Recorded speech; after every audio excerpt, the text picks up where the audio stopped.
শব্দ গল্প কানে কানে ক্লাসিক্স, কানে কানে ক্লাসিক্স। আপনি শুনছেন শব্দ গল্প। এখানে প্রতিদিনের ব্যস্ততা থেকে একটু বিরতি নিয়ে আমরা ঢুকে পড়ি এক একটা গল্পের ভেতরে। নাটক নয়, অভিনয় নয়, শুধু শব্দের গঠন, বাক্যের ছন্দ আর গল্পের নিজস্ব গতি। যে গল্পটা আপনি হয়তো পড়ে ফেলতে পারতেন কয়েক মিনিটে, এখানে সেটাই আমরা পড়ে শোনাবো আপনাদের। তাহলে আর দেরি কেন, চলুন আজকের গল্পটা শুরু করা যাক। আজকের গল্প রবীন্দ্রনাথ ঠাকুর রচিত জীবিত ও মৃত। রানীহাটের জমিদার সারদা শঙ্কর বাবুদের বাড়ির বিধবা বধূটির পিতৃকুলে কেহ ছিল না। সকলেই একে একে মারা গিয়াছে। পতিকুলেও ঠিক আপনার বলিতে কেহ নাই, পতিও নাই, পুত্রও নাই। একটি ভাসুরপ সারদা শঙ্করের ছোট ছেলেটি, সেই তাহার চক্ষের মণি। সে জন্মিবার পর তাহার মাতার বহুকাল ধরিয়া শক্ত পীড়া হইয়াছিল। সেই জন্য এই বিধবা কাকি কাদম্বিনী তাহাকে মানুষ করিয়াছে।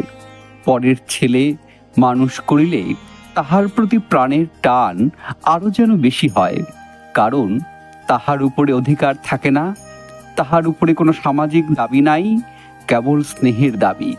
কিন্তু কেবলমাত্র স্নেহ সমাজের সম্মুখে আপনার দাবি কোনো দলিল অনুসারে সপ্রমাণ করিতে পারে না এবং চাহেও না। কেবল অনিশ্চিত প্রাণের ধনটিকে দ্বিগুণ ব্যাকুলতার সহিত ভালোবাসে। বিধবার সমস্ত রুদ্ধ প্রীতি এই ছোট ছেলেটির প্রতি সিঞ্চন করিয়া একদিন শ্রাবণের রাত্রে কাদম্বিনীর অকস্মাৎ মৃত্যু হইল। হঠাৎ কি কারণে তাহার সমস্ত হৃৎস্পন্দন স্তব্ধ হইয়া গেল। সময় জগতে আর সর্বত্রই চলিতে লাগিল। কেবল সেই স্নেহকাতর ক্ষুদ্র কোমল বক্ষটির ভিতর সময়ের ঘড়ির কল চিরকালের মতো বন্ধ হইয়া গেল। পাছে পুলিশের উপদ্রব ঘটে, এই জন্য অধিক আড়ম্বর না করিয়া জমিদারের 4 জন ব্রাহ্মণ কর্মচারী অনতি বিলম্বে মৃতদেহ দাহ করিতে লইয়া গেল। রানীহাটের শ্মশান লোকালয় হইতে বহু দূরে।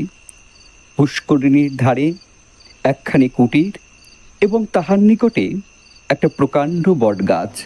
বৃহৎ মাঠে আর কোথাও কিছু নাই। পূর্বে এইখান দিয়া নদী বহিত, এখন নদী একেবারে শুকাইয়া গেছে। সেই শুষ্ক জলপথের এক অংশ খনন করিয়া শ্মশানের পুষ্করিণী নির্মিত হইয়াছে। এখানকার লোকেরা এই পুষ্করিণীকে পুণ্য স্রোতস্বিনীর প্রতিনিধি স্বরূপ জ্ঞান করে। মৃতদেহ কুটিরের মধ্যে স্থাপন করিয়া চিতার কাঠ আসিবার প্রতীক্ষায় 4 জনে বসিয়া রহিল। সময় এত দীর্ঘবোধ হইতে লাগিল যে অধীর হইয়া 4 জনের মধ্যে নিতাই এবং গুরুচরণ কাঠ আনিতে এত বিলম্ব হইতেছে কেন দেখিতে গেল। বিধু এবং বনমালী মৃতদেহ রক্ষা করিয়া বসিয়া রহিল।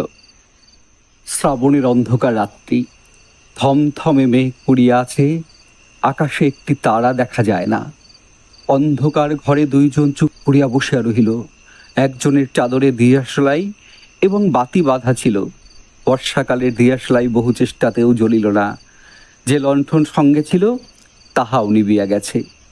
অনেকক্ষণ চুপ করিয়া থাকিয়া একজন কহিল, ভাই রে, এক ছিলেম তামাকের জোগাড় থাকিলে বড় সুবিধা হইত, তাড়াতাড়িতে কিছুই আনা হয় নাই। অন্য ব্যক্তি কহিল, আমি চট করিয়া এক দৌড়ে সমস্ত সংগ্রহ করিয়া আনিতে পারি। বনমালীর পলায়নের অভিপ্রায় বুঝিয়া বিধু কহিল, মাইরি, আর আমি বুঝি এখানে একলা বসিয়া থাকিব? আবার কথাবার্তা বন্ধ হইয়া গেল। 5 মিনিটকে 1 ঘণ্টা বলিয়া মনে হইতে লাগিল। যাহারা কাঠ আনিতে গিয়াছিল তাহাদিগকে মনে মনে ইহারা গালি দিতে লাগিল। তাহারা যে দিব্য আরামে কোথাও বসিয়া গল্প করিতে করিতে তামাক খাইতেছে, এই সন্দেহ ক্রমশই তাহাদের মনে ঘনীভূত হইয়া উঠিতে লাগিল। কোথাও কিছু শব্দ নাই, কেবল পুষ্করিণী তীর হইতে অবিশ্রাম ঝিল্লি এবং ভেকের ডাক শোনা যাইতেছে। এমন সময় মনে হইল যেন খাটটা ঈষৎ নড়িল। যেন মৃতদেহ পাশ ফিরিয়া শৈল। বিধু এবং বনমালী রাম নাম জপিতে জপিতে কাঁপিতে লাগিল। হঠাৎ ঘরের মধ্যে একটা দীর্ঘ নিঃশ্বাস শোনা গেল। বিধু এবং বনমালী এক মুহূর্তে ঘর হইতে লম্ফ দিয়া বাহির হইয়া গ্রামের অভিমুখে দৌড় দিল। প্রায় ক্রোশ দেড়েক পথ গিয়া দেখিল তাহাদের অবশিষ্ট দুই সঙ্গী লণ্ঠন হাতে ফিরিয়া আসিতেছে। তাহারা বাস্তবিকই তামাক খাইতে গিয়াছিল, কাঠের কোনো খবর জানে না, তথাপি সংবাদ দিল গাছ কাটিয়া কাঠ ফাড়াইতেছে, অনতি বিলম্বে রওনা হইবে। তখন বিধু এবং বনমালী কুটিরের সমস্ত ঘটনা বর্ণনা করিল। নিতাই এবং গুরুচরণ অবিশ্বাস করিয়া উড়াইয়া দিল এবং কর্তব্য ত্যাগ করিয়া আসার জন্য অপর দুইজনের প্রতি অত্যন্ত রাগ করিয়া বিস্তর ভৎসনা করিতে লাগিল। কাল বিলম্ব না করিয়া চারজনেই শ্মশানে সেই কুটিরে গিয়ে উপস্থিত হইল। ঘরে ঢুকিয়া দেখিল মৃতদেহ নাই, শূন্য খাট পড়িয়া আছে। পরস্পর মুখ চাহিয়া রহিল, যদি শৃগালে লইয়া গিয়া থাকে, কিন্তু আচ্ছাদন বস্ত্রটি পর্যন্ত নাই। সন্ধান করিতে করিতে বাহিরে গিয়া দেখে কুটিরের দ্বারের কাছে খানিকটা কাদা জমা ছিল, তাহাতে স্ত্রীলোকের সদ্য এবং ক্ষুদ্র পদচিহ্ন। সারদা শঙ্কর সহজ লোক নহেন। তাহাকে এই ভূতের গল্প বলিলে হঠাৎ যে কোনো শুভ ফল পাওয়া যাইবে এমন সম্ভাবনা নাই। তখন চারজনে বিস্তর পরামর্শ করিয়া স্থির করিল যে দাহকার্য সমাধা হইয়াছে, এইরূপ খবর দেওয়াই ভালো। ভোরের দিকে যাহারা কাঠ লইয়া আসিল তাহারা সংবাদ পাইল বিলম্ব দেখিয়া পূর্বেই কার্য শেষ করা হইয়াছে। কুটিরের মধ্যে কাষ্ঠ সঞ্চিত ছিল। এ সম্বন্ধে কাহারও সহজে সন্দেহ উপস্থিত হইতে পারে না, কারণ মৃতদেহ এমন কিছু বহুমূল্য সম্পত্তি নহে যে কেহ ফাঁকি দিয়া চুরি করিয়া লইয়া যাইবে। সকলেই জানেন, জীবনের যখন কোনো লক্ষণ পাওয়া যায় না, তখনও অনেক সময় জীবন প্রচ্ছন্নভাবে থাকে এবং সময় মতো পুনর্বার মৃতবৎ দেহে তাহার কার্য আরম্ভ হয়। কাদম্বিনীও মরে নাই। হঠাৎ কি কারণে তাহার জীবনের ক্রিয়া বন্ধ হইয়া গিয়াছিল। যখন সে সচেতন হইয়া উঠিল, দেখিল চতুর্দিকে নিবিড় অন্ধকার। চিরাভ্যাস মতো যেখানে শয়ন করিয়া থাকে মনে হইল এটা সে জায়গা নহে।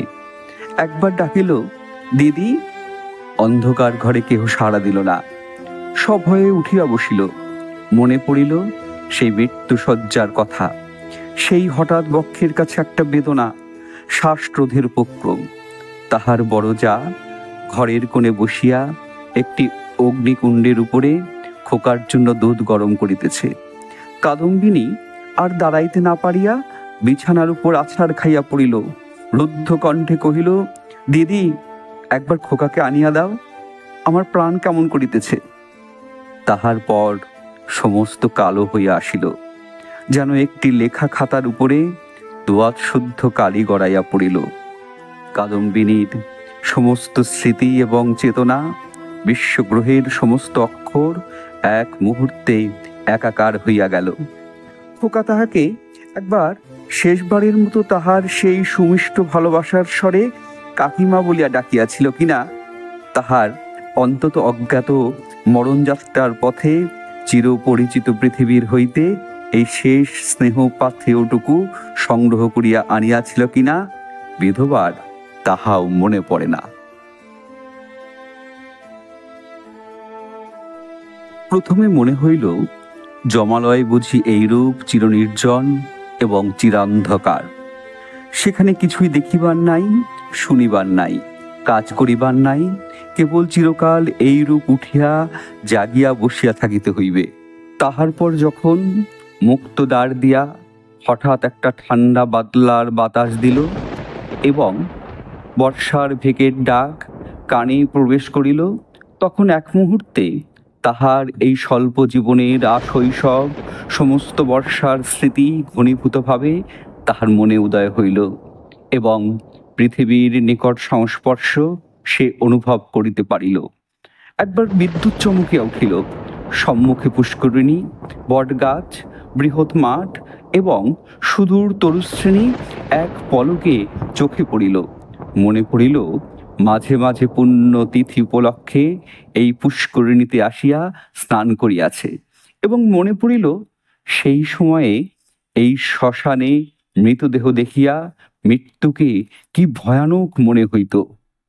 প্রথমে মনে হইল বাড়ি ফিরিয়া যাইতে হইবে, কিন্তু তখনই ভাবিল, আমি তো বাঁচিয়া নাই, আমাকে বাড়িতে লইবে কেন? সেখানে যে অমঙ্গল হইবে।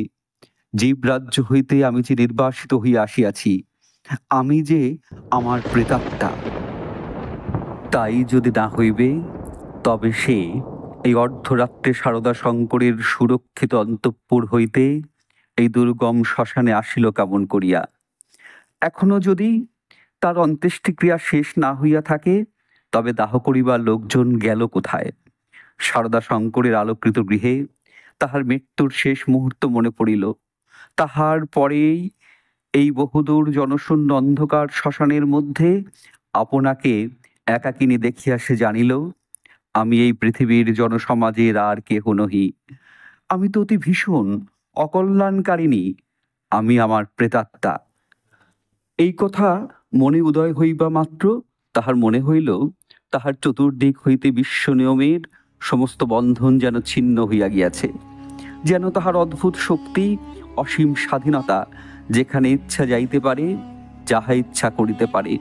এই অভূতপূর্ব নতুন ভাবের আবির্ভাবে সে উন্মত্তের মতো হইয়া হঠাৎ একটা দমকা বাতাসের মতো ঘর হইতে বাহির হইয়া অন্ধকার শ্মশানের উপর দিয়া চলিল।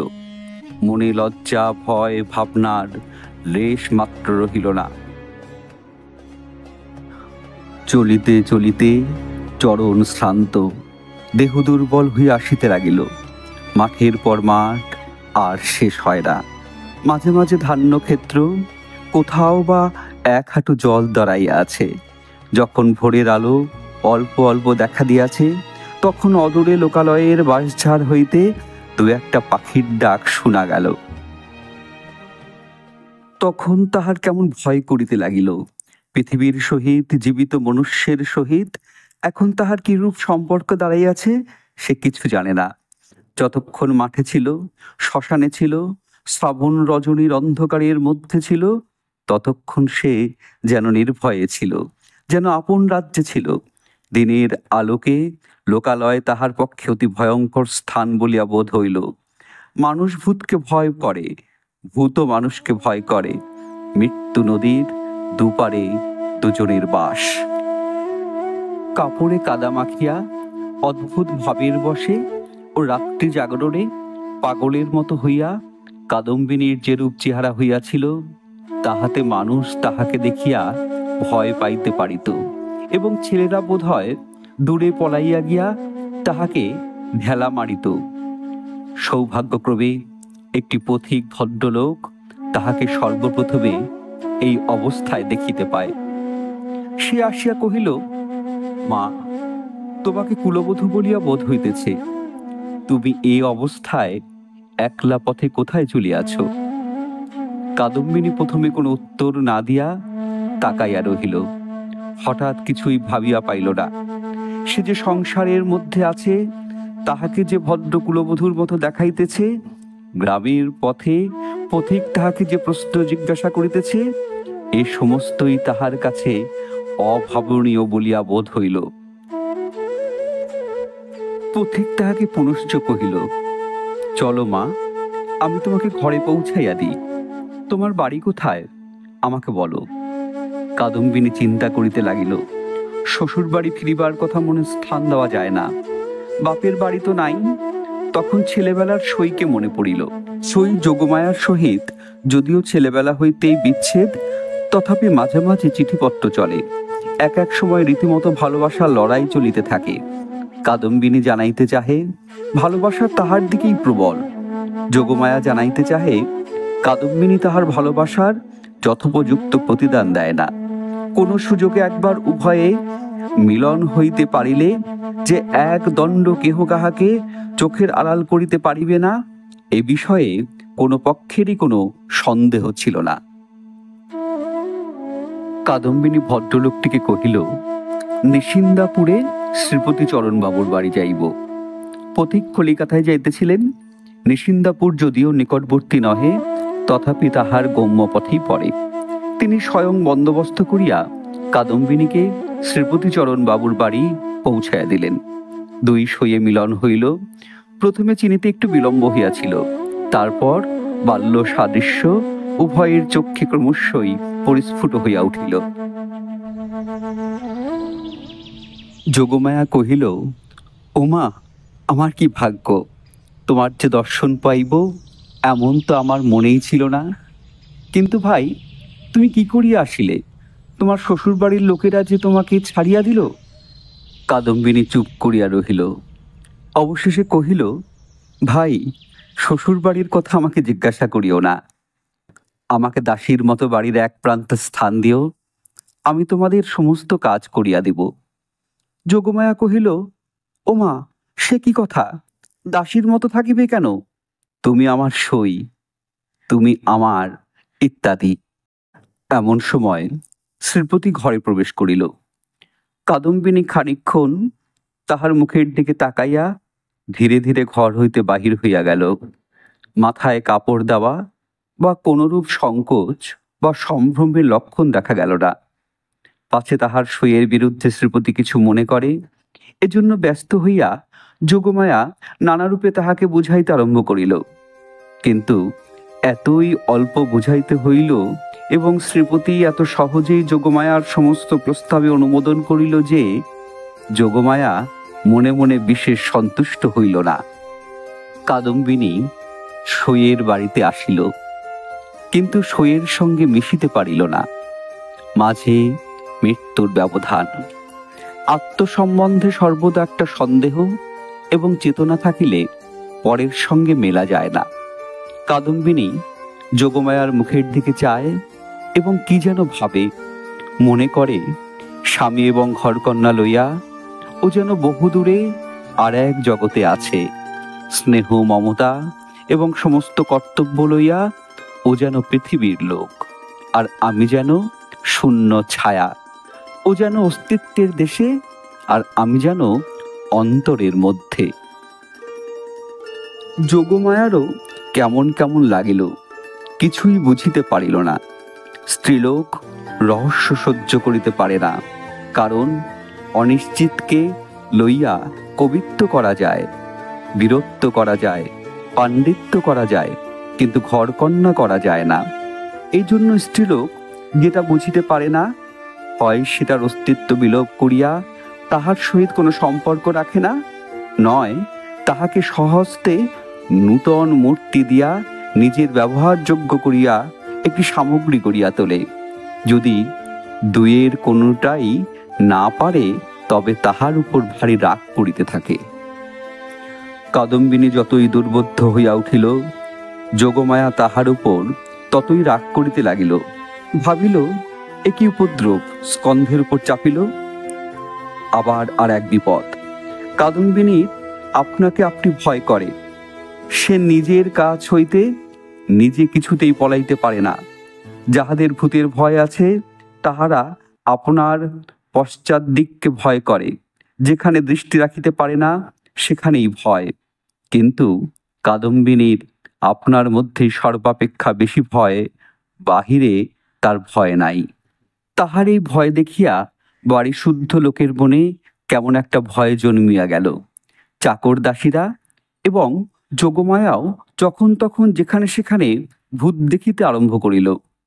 একদিন এমন হইল, কাদম্বিনী অর্ধরাত্রে আপন শয়নগৃহ হইতে কাঁদিয়া বাহির হইয়া একেবারে যোগমায়ার গৃহদ্বারে আসিয়া কহিল, দিদি, দিদি, তোমার দুটি পায়ে পড়ি গো, আমায় একলা ফেলিয়া রাখিও না। এই জন্য বিজন দ্বীপ্রহরে সে একা ঘরে এক একদিন চিৎকার করিয়া উঠিত এবং সন্ধ্যাবেলায় দীপালোকে আপনার ছায়া দেখিলে তাহার গা ছমছম করিতে থাকিত। যোগমায়ার যেমন ভয় পাইল তেমনি রাগও হইল। ইচ্ছা করিলে তদ্দণ্ডেই কাদম্বিনীকে দূর করিয়া দেয়। দয়াপরবশ শ্রীপতি অনেক চেষ্টায় তাহাকে ঠান্ডা করিয়া পার্শ্ববর্তী গৃহে স্থান দিল। পরদিন অসময়ে অন্তঃপুরে শ্রীপতির তলব হইল। যোগমায়া তাহাকে অকস্মাৎ ভর্ৎসনা করিতে আরম্ভ করিল। হ্যাঁ গা, তুমি কেমন ধারা লোক! একজন মেয়ে মানুষ আপন শ্বশুর বাড়ি ছাড়িয়া তোমার ঘরে আসিয়া অধিষ্ঠান হইল, মাসখানেক হইয়া গেল, তবু যাইবার নাম করে না। আর তোমার মুখে যে একটি আপত্তি মাত্র শুনি না। তোমার মনের ভাবটা কি বুঝাইয়া বলো দেখি। তোমরা পুরুষ মানুষ এমনই জাতি বটে। বাস্তবিক সাধারণ স্ত্রী জাতির পরে পুরুষ মানুষের একটা নির্বিচার পক্ষপাত আছে, এবং সেজন্য স্ত্রী লোকেরাই তাহাদিগকে অধিক অপরাধী করে।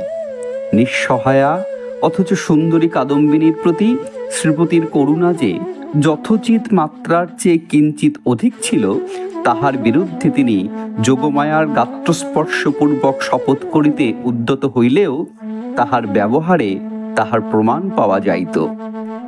তিনি মনে করিতেন নিশ্চয়ই শ্বশুরবাড়ির লোকেরা এই পুত্রহীনা বিধবার প্রতি অন্যায় অত্যাচার করিত, তাই নিতান্ত সহ্য করিতে না পারিয়া পালাইয়া কাদম্বিনী আমার আশ্রয় লইয়াছে।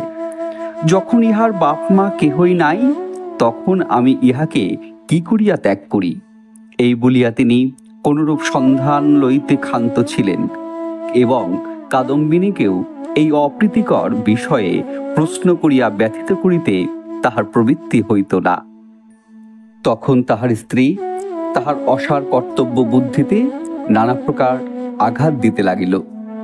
কাদম্বিনীর শ্বশুরবাড়িতে খবর দেওয়া যে তাহার গৃহের শান্তি রক্ষার পক্ষে একান্ত আবশ্যক, তাহা তিনি বেশ বুঝিতে পারিলেন। অবশেষে স্থির করিলেন, হঠাৎ চিঠি লিখিয়া বসিলে ভালো ফল নাও হইতে পারে। অতএব রানীহাটে তিনি নিজে গিয়া সন্ধান লইয়া যাহা কর্তব্য স্থির করিবেন। শ্রীপতি তো গেলেন। এদিকে যোগমায়া আসিয়া কাদম্বিনীকে কহিল, সই, এখানে তোমার আর থাকা ভালো দেখাইতেছে না, লোকে বলিবে কি? কাদম্বিনী গম্ভীরভাবে যোগমায়ার মুখের দিকে তাকাইয়া কহিল, লোকের সঙ্গে আমার সম্পর্ক কি? যোগমায়া কথা শুনিয়া অবাক হইয়া গেল। কিঞ্চিত রাগিয়া কহিল, তোমার না থাকে আমাদের তো আছে, আমরা পরের ঘরের বধূকে কি বলি আটক করিয়া রাখিব? কাদম্বিনী কহিল, আমার শ্বশুর ঘর কোথায়? যোগমায়া ভাবিল, আমরণ, পোড়া কপালি বলে কি? কাদম্বিনী ধীরে ধীরে কহিল, আমি কি তোমাদের কেহ? আমি কি এ পৃথিবীর? তোমরা হাসিতেছ, কাঁদিতেছ, ভালোবাসিতেছ, সবাই আপন আপন লইয়া আছো, আমি তো কেবল চাহিয়া আছি। তোমরা মানুষ আর আমি ছায়া। বুঝিতে পারি না ভগবান আমাকে তোমাদের এই সংসারের মাঝখানে কেন রাখিয়াছেন।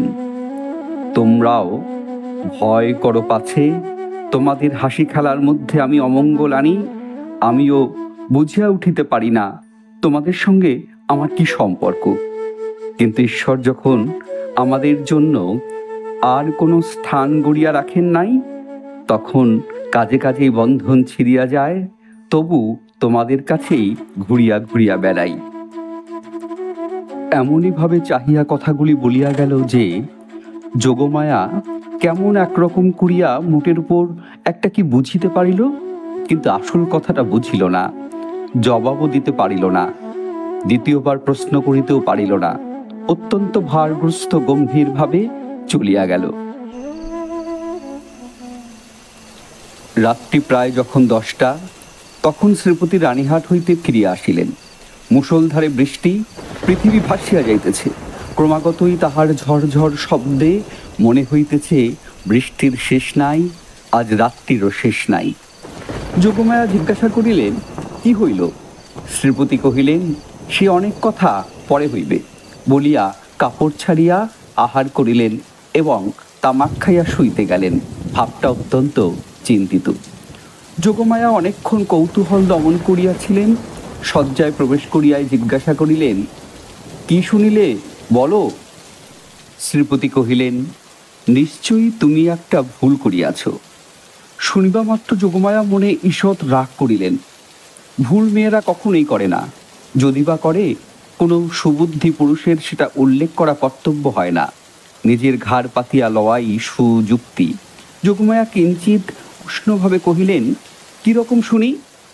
শ্রীপতি কহিলেন, যে স্ত্রীলোকটিকে তোমার ঘরে স্থান দিয়াছ সে তোমার সই কাদম্বিনী নহে।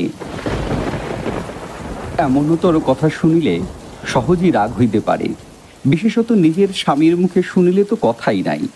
যোগমায়া কহিলেন, আমার সইকে আমি চিনি না? তোমার কাছ হইতে চিনিয়া লইতে হইবে? কি কথার কি শ্রী?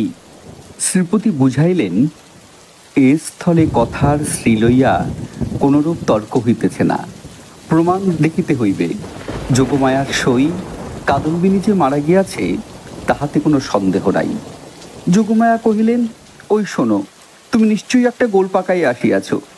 কোথায় যাইতে কোথায় গিয়াছ, কি শুনিতে কি শুনিয়াছ তাহার ঠিক নাই। তোমাকে নিজে যাইতে কে বলিল? একখানা চিঠি লিখিয়া দিলেই সমস্ত পরিষ্কার হইত। নিজের কর্মপটুতার প্রতি স্ত্রীর এইরূপ বিশ্বাসের অভাবে শ্রীপতি অত্যন্ত ক্ষুণ্ণ হইয়া বিস্তারিতভাবে সমস্ত প্রমাণ প্রয়োগ করিতে লাগিলেন, কিন্তু কোনো ফল হইল না।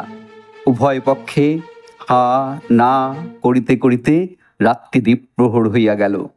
যদিও কাদম্বিনীকে এই দণ্ডে গৃহ হইতে বহিষ্কৃত করিয়া দেওয়া সম্বন্ধে স্বামী স্ত্রী কাহারও মতভেদ ছিল না, কারণ শ্রীপতির বিশ্বাস তাহার অতিথি ছদ্ম পরিচয়ে তাহার স্ত্রীকে এতদিন প্রতারণা করিয়াছে, এবং যোগমায়ার বিশ্বাস সে কুল ত্যাগিনী। তথাপি উপস্থিত তর্কটা সম্বন্ধে উভয়ের কেহই হার মানিতে চাহেন না। উভয়ের কণ্ঠস্বর ক্রমেই উচ্চ হইয়া উঠিতে লাগিল। ভুলিয়া গেলেন পাশের ঘরেই কাদম্বিনী শুইয়া আছে। একজন বলেন, ভালো বিপদেই পড়া গেল, আমি নিজের কানে শুনিয়া আসিলাম। আর একজন দৃঢ়স্বরে বলেন, সে কথা বলিলে মানিব কেন, আমি নিজের চক্ষে দেখিতেছি। অবশেষে যোগমায়া জিজ্ঞাসা করিলেন, আচ্ছা, কাদম্বিনী কবে মরিল বলো দেখি? ভাবিলেন কাদম্বিনীর কোনো একটা চিঠির তারিখের সহিত অনৈক্য বাহির করিয়া শ্রীপতির ভ্রম সব প্রমাণ করিয়া দিবেন। শ্রীপতি যে তারিখের কথা বলিলেন, উভয়ে হিসাব করিয়া দেখিলেন সেদিন সন্ধ্যাবেলায় কাদম্বিনী তাহাদের বাড়িতে আসে, সে তারিখ ঠিক তাহার পূর্বের দিনেই পড়ে। শুনিবা মাত্র যোগমায়ার বুকটা হঠাৎ কাঁপিয়া উঠিল। শ্রীপতিরও কেমন একরকম বোধ হইতে লাগিল। এমন সময়ে তাহাদের ঘরের দ্বার খুলিয়া গেল। একটা বাদলার বাতাস আসিয়া প্রদীপটা ফস করিয়া নিবিয়া গেল। বাহিরের অন্ধকার প্রবেশ করিয়া এক মুহূর্তে সমস্ত ঘরটা আগাগোড়া ভরিয়া গেল। কাদম্বিনী একেবারে ঘরের ভিতরে আসিয়া দাঁড়াইল। তখন রাত্রি 2:30 প্রহর হইয়া গিয়াছে, বাহিরে অবিশ্রাম বৃষ্টি পড়িতেছে। কাদম্বিনী কহিল, সই, আমি তোমার সেই কাদম্বিনী, কিন্তু এখন আমি আর বাঁচিয়া নাই, আমি মরিয়া আছি। যোগমায়া ভয়ে চিৎকার করিয়া উঠিলেন। শ্রীপতির বাক্স্ফূর্তি হইল না। কিন্তু আমি মরিয়াছি ছাড়া তোমাদের কাছে আর কি অপরাধ করিয়াছি? আমার যদি ইহলোকেও স্থান নাই, পরলোকেও স্থান নাই, ওগো তবে কোথায় যাইব?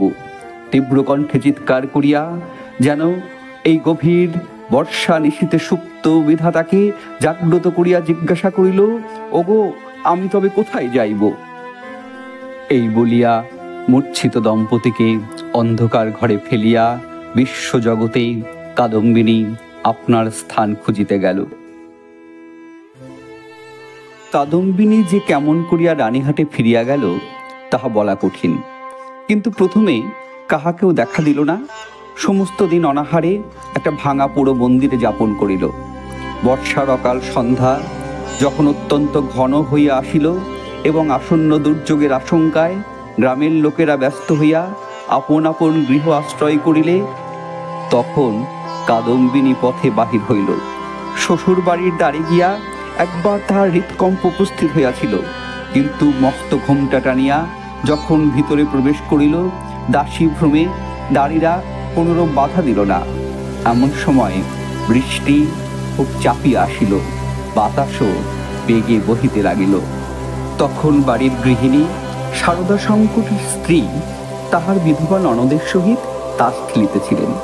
ঝি ছিল রান্নাঘরে এবং পীড়িত খোকা জ্বরের উপশমে শয়নগৃহে বিছানায় ঘুমাইতেছিল। কাদম্বিনী সকলের চক্ষু এড়াইয়া সেই ঘরে গিয়া প্রবেশ করিল। সে যে কি ভাবিয়া শ্বশুর বাড়ি আসিয়াছিল জানি না, সে নিজেও জানে না। কেবল এইটুকু জানে যে একবার খোকাকে চক্ষে দেখিয়া যাইবার ইচ্ছা, তাহার পর কোথায় যাইবে কি হইবে সে কথা সে ভাবেও নাই। দীপালোকে দেখিল রুগ্ন শীর্ণ খোকা হাত মুঠা করিয়া ঘুমাইয়া আছে। দেখিয়া উত্তপ্ত হৃদয় যেন তৃষাতুর হইয়া উঠিল। তাহার সমস্ত বালাই লইয়া তাহাকে একবার বুকে চাপিয়া না ধরিলে কি বাঁচা যায়। আর তাহার মনে পড়িল, আমি নাই, ইহাকে দেখিবার কে আছে? ইহার মা সঙ্গ ভালোবাসে, গল্প ভালোবাসে, খেলা ভালোবাসে। এতদিন আমার হাতে ভার দিয়াই সে নিশ্চিন্ত ছিল। কখনো তাহাকে ছেলে মানুষ করিবার কোনো দায় পোহাইতে হয় নাই। আজ ইহাকে তেমন করিয়া কে যত্ন করিবে? এমন সময় খোকা হঠাৎ ফাঁস ফিরিয়া অর্ধনিদ্রিত অবস্থায় বলিয়া উঠিল, কাকিমা জল দে। আহ, মরিয়া যাই সোনা আমার, তোর কাকিমাকে এখনো ভুলিস নাই? তাড়াতাড়ি কুজা হইতে জল গড়াইয়া লইয়া খোকাকে বুকের উপর তুলিয়া কাদম্বিনী তাকে জল পান করাইল। যতক্ষণ ঘুমের ঘোর ছিল, চিরাভ্যাস মতো কাকিমার হাত হইতে জল খাইতে খোকার কিছুই আশ্চর্য বোধ হইল না। অবশেষে কাদম্বিনী যখন বহুকালের আকাঙ্ক্ষা মিটাইয়া তাহার মুখচুম্বন করিয়া তাহাকে আবার শোয়াইয়া দিল, তখন তাহার ঘুম ভাঙিয়া গেল এবং কাকিমাকে জড়াইয়া ধরিয়া জিজ্ঞাসা করিল, কাকিমা তুই মরে গিয়েছিলি? কাকিমা কহিল, হ্যাঁ খোকা। আবার তুই খোকার কাছে ফিরে এসেছিস, আর তুই মরে যাবি নে? ইহার উত্তর দিবার পূর্বেই একটা গোল বাঁধিল। ঝি এক বাটি সাগু হাতে করিয়া ঘরে প্রবেশ করিয়াছিল। হঠাৎ বাটি ফেলিয়া মাগো বলিয়া আছাড় খাইয়া পড়িয়া গেল। চিৎকার শুনিয়া তাস ফেলিয়া গিন্নি ছুটিয়া আসিলেন। ঘরে ঢুকিতেই তিনি একেবারে কাঠের মতো হইয়া গেলেন। পালাইতেও পারিলেন না, মুখ দিয়া একটি কথাও সরিল না। এই সকল ব্যাপার দেখিয়া খোকারও মনে ভয়ের সঞ্চার হইয়া উঠিল। সে কাঁদিয়া বলিয়া উঠিল, কাকিমা তুই যা। কাদম্বিনী অনেক দিন পরে আজ অনুভব করিয়াছে যে সে মরে নাই। সেই পুরাতন ঘর দ্বার, সেই সমস্ত, সেই খোকা, সেই স্নেহ তাহার পক্ষে সমান জীবন্তভাবেই আছে। মধ্যে কোনো বিচ্ছেদ, কোনো ব্যবধান জন্মায় নাই। সইয়ের বাড়ি গিয়া অনুভব করিয়াছিল বাল্যকালের সে সই মরিয়া গিয়াছে। খোকার ঘরে আসিয়া বুঝিতে পারিল খোকার কাকিমা তো এক তিলও মরে নাই। ব্যাকুল ভাবে কহিল, দিদি তোমরা আমাকে দেখিয়া কেন ভয় পাইতেছ? এই দেখো আমি তোমাদের সেই তেমনি আছি। গিন্নি আর দাঁড়াইয়া থাকিতে পারিলেন না, মূর্ছিত হইয়া গেলেন। ভগ্নীর কাছে সংবাদ পাইয়া সারদা শঙ্কর বাবু স্বয়ং অন্তঃপুরে আসিয়া উপস্থিত হইলেন। তিনি জোর হস্তে কাদম্বিনীকে কহিলেন, ছোট বৌমা, এই কি তোমার উচিত হয়? সতীশ আমার বংশের একমাত্র ছেলে, উহার প্রতি তুমি কেন দৃষ্টি দিতেছ? আমরা কি তোমার পর? তুমি যাওয়ার পর হইতে ও প্রতিদিন শুকাইয়া যাইতেছে। উহার ব্যবহার ছাড়ে না, দিনরাত কেবল কাকিমা কাকিমা করে। যখন সংসার হইতে বিদায় লইয়াছ, তখন এই মায়াবন্ধন ছিঁড়িয়া যাও। আমরা তোমার যথোচিত সৎকার করিব।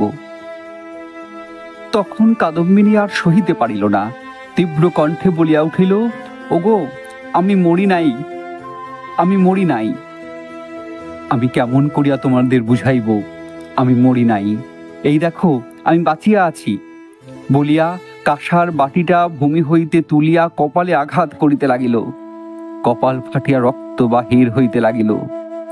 তখন বলিল, এই দেখো আমি বাঁচিয়া আছি। সারদা শঙ্কর মূর্তির মতো দাঁড়াইয়া রহিলেন। খোকা ভয়ে বাবাকে ডাকিতে লাগিল। দুই মূর্ছিতা রমণী মাটিতে পড়িয়া রহিল। তখন কাদম্বিনী, ওগো আমি মরি নাই গো, আমি মরি নাই গো, আমি মরি নাই বলিয়া চিৎকার করিয়া ঘর হইতে বাহির হইয়া সিঁড়ি বাহিয়া নামিয়া অন্তঃপুরের পুষ্করিণীর জলের মধ্যে গিয়া পড়িল। সারদা শঙ্কর উপরের ঘর হইতে শুনিতে পাইলেন ঝপাস করিয়া একটি শব্দ হইল। সমস্ত রাত্রি বৃষ্টি পড়িতে লাগিল। তাহার পরদিন সকালেও বৃষ্টি পড়িতেছে, মধ্যাহ্নেও বৃষ্টির বিরাম নাই। কাদম্বিনী মরিয়া প্রমাণ করিল সে মরে নাই।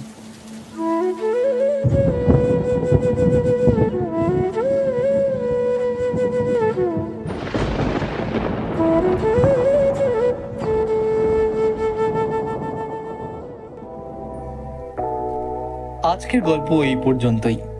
এরকম আরো গল্প শুনতে হলে সাবস্ক্রাইব করুন আমাদের এই চ্যানেলকে, লাইক করবেন, শেয়ার করবেন এবং আপনাদের মতামত জানাতে কমেন্ট করুন আমাদের। শুনতে ভুলবেন না শব্দ গল্প, কানে কানে ক্লাসিক্স।